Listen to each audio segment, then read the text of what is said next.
how to unlove from the person you love. Well, ito sa mga nagmamahal dyan or sa minamahal pa nila yung partner nila. Kahit yun na nga, niloloko na sila, binabaliwala na, or wala ng respeto yung mga partner ninyo sa inyo. So ito in other words is kung paano tayo mag-detach. Kung ano yung dapat ninyong gagawin para mas mapadali sa inyo. Na kung nahihirapan ka sa ngayon, na Kuya Kiko, napakahirap kasi mahal ko pa yung tao. So ano ba yung dapat kong gagawin para mawala yung pagmamahal ko sa taong ito? So ito po yung solusyon na i-feed ko sa inyo, isa-isa utol para hindi na rin kayo mahirapan. Yes, I'm always here. So ito ngayon, huwag na nating papatagalin pa. Na yung una sa lahat is iwas sa lahat-lahat. Kapag sinabing lahat-lahat utol is dapat lahat-lahat. Huwag ka na makipag-communicate. Okay? Huwag mo na siyang kausapin. Even sa social media or even sa mga mutual friends ninyo, sa kamag-anak man, na kung sino-sino man dyan na may ugnayan sa inyong dalawa is kailangan mong umiwas. And then, kung nagsasama man kayo sa iisang bubong, kailangan utol ay umiwas ka rin. Ibig sabihin ay kailangan mong umalis. Kung ayaw niyang umalis ay ikaw po yung umalis. Kailangan utol is may gagawin ka talaga. Kasi once na wala kang gagawin, na nandyan ka pa rin, ay hindi mawawala yung pagmamahal mo sa taong yan. Hanggat nakikita mo siya. Hanggat kinakausap mo pa siya. Yes, so tandaan mo yan. Kailangan ay umiwas ka po sa lahat-lahat. Stop all the connections. So yon.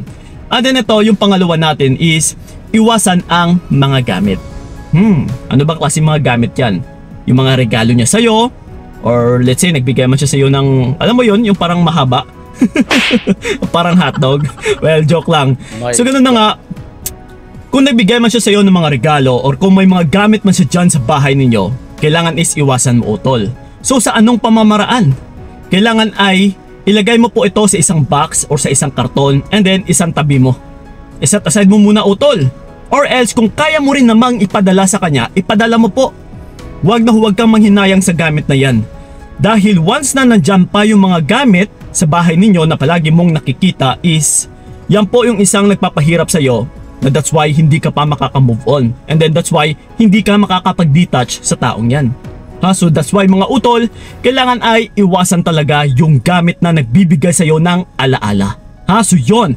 And then ito, yung pangatlo natin is huwag manghinayang. Like I said na rin kanina, huwag ka talaga manghinayang. Kasi sino ba siya na dapat mong panghinayangan? Kung hindi ka niya binibigyan ng respeto, niloloko ka lang, yes, hindi ka nga kinakausap or hindi ka malang kinikibo, bakit ka pa manghihinayang sa mga ganitong klaseng tao? Isa po itong basura utol. Ikaw ba? May basura ka bang tinapon na nanghihinayang ka pa? Na tinapon mo na and then nanghihinayang ka pa na, uy, dapat hindi ko na tinapon yon, dapat kinuha ko yon, or dapat kukunin ko yon. Basura na nga utol eh. So kapag basura ay nararapat po sa basurahan.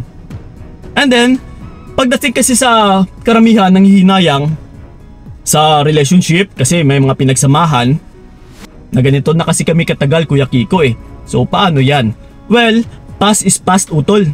Ibig sabihin kung anon man yung mga natapos na sa inyong dalawa is tapos na po yun. Dito ka tumanaw sa present na mga pangyayari. Na kung binibigyan ka niya ng pasakit sa ngayon, ito po yung tutukan mo. Hayaan mo na yung mga nakaraan. Dahil hindi ka makaka-unlove sa taong yan once na nanghihinayang ka pa sa lahat-lahat ng mga pinagdaanan ninyo. So kailangan mo itong iiwan, kailangan mo itong iwasan, or kailangan mo itong bitawan. Lahat ng alaala utol. And then huwag ka talagang manghinayang. So yun. And then ito, yung pang-apat natin is isipin ang mga kabalastugan niya sa'yo. Yes, gawin mo ito utol araw-araw. Huwag mong isipin yung mga magagandang asal or kabutihan na pinapakita niya sa'yo. Isipin mo talaga yung kabalastugan niya. Yung panluloko niya sa'yo, yung pagmumura niya sa'yo, yung pagsisigaw niya sa'yo. Yes, or di kaya maybe baka sinampal ka pa. So alalahanin mo po yung tunog ng pagsampal niya sa'yo. Yes, para hindi ka makalimot. Lahat-lahat talaga utol. Kailangan is isipin mo lahat ito araw-araw. Sa paggising mo kasi ito mga utol mapapagod at saka mapapagod din yung utak mo kakaisip niyan. Then sa pagdating ng araw ay ikaw na mismo sasagot sa sarili mo na, uy, bakit ko pa siya iisipin? Naririndi na ako sa taong yun. Naiirita na ako sa kanya. At saka nakakapagod na rin isipin. Yes. Trust me utol, asahan nyo po. Matatanggal at saka matatanggal talaga yung pagmamahal mo o yung pagtibok ng puso mo dyan sa taong yun. So yun. And then ito, yung panglima natin is magpaka-busy. Kailangan talaga utol is magpaka-busy ka. Once na gusto mong mag-unlove or mag-detach sa taong mahal mo pa pero ayaw mo na, ay kailangan mong magpaka-busy. Ibig sabihin utol is kailangan ay may gawin ka talaga. Kagaya niyan sa trabaho, mag-focus ka sa trabaho mo. Kahit na wala ka mang trabaho or kahit nandiyan ka lang sa bahay is mag-focus ka po sa mga gawaing bahay. Magpaka-busy ka. Like I said na rin dati. Kung kakatapos mo lang magsaing ka ulit. And then kapag sumobra yung pagkain, ipamigay mo sa kapitbahay. Or kung hindi man nakapagsaing yung kapitbahay ninyo, ipagsaing mo.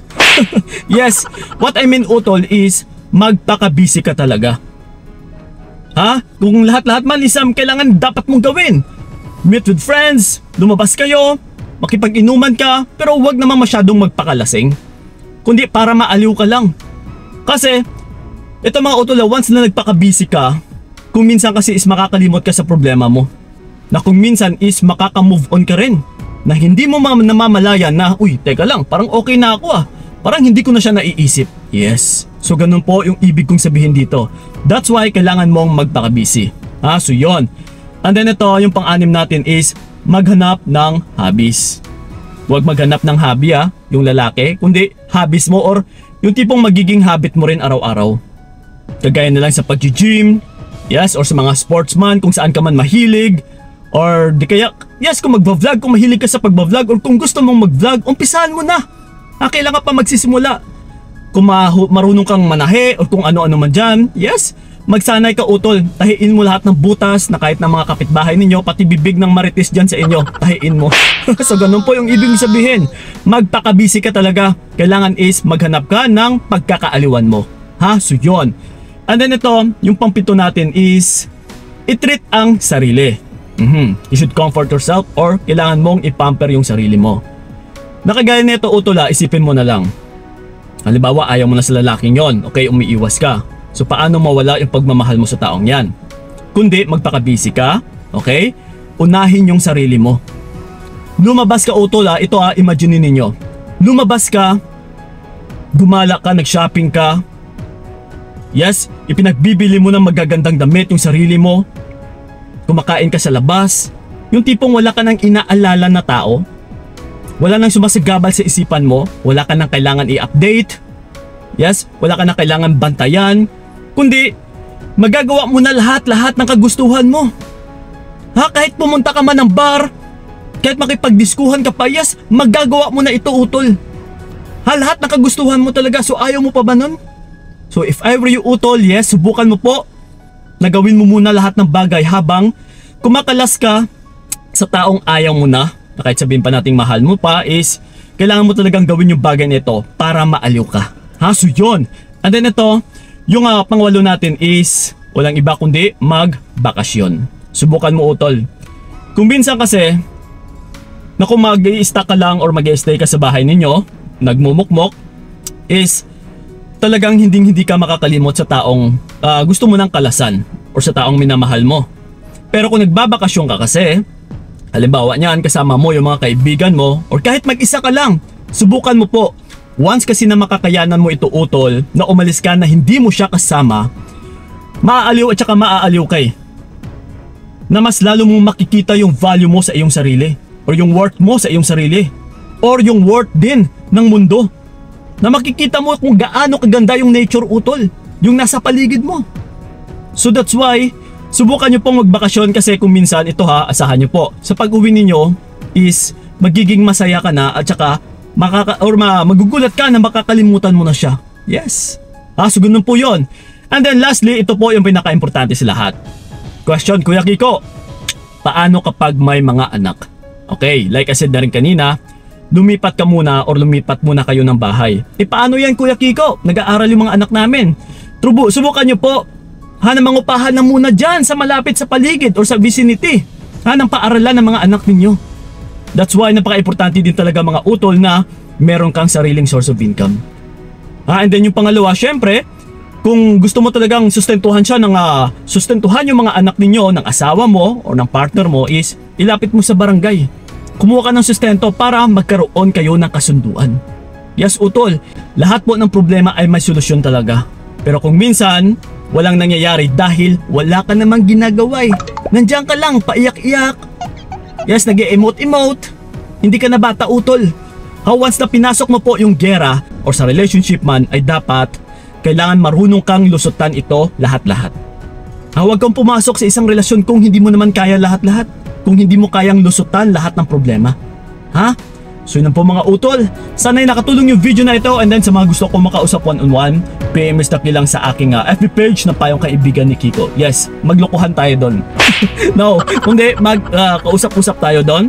Chika-chika, kung ano man yung gusto nyo, basta about sa relationship lang po.